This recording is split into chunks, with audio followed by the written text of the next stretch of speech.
So world, Vanguardians, this Grandmaster Von der Muff, known internationally as the Puppy Imprinter. This featured male is for sale and it's Eli's half brother.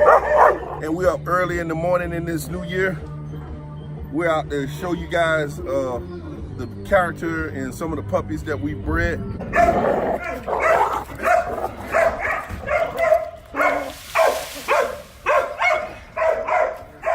And we want to make this dog committed to civil aggression to give you ideas what it's like.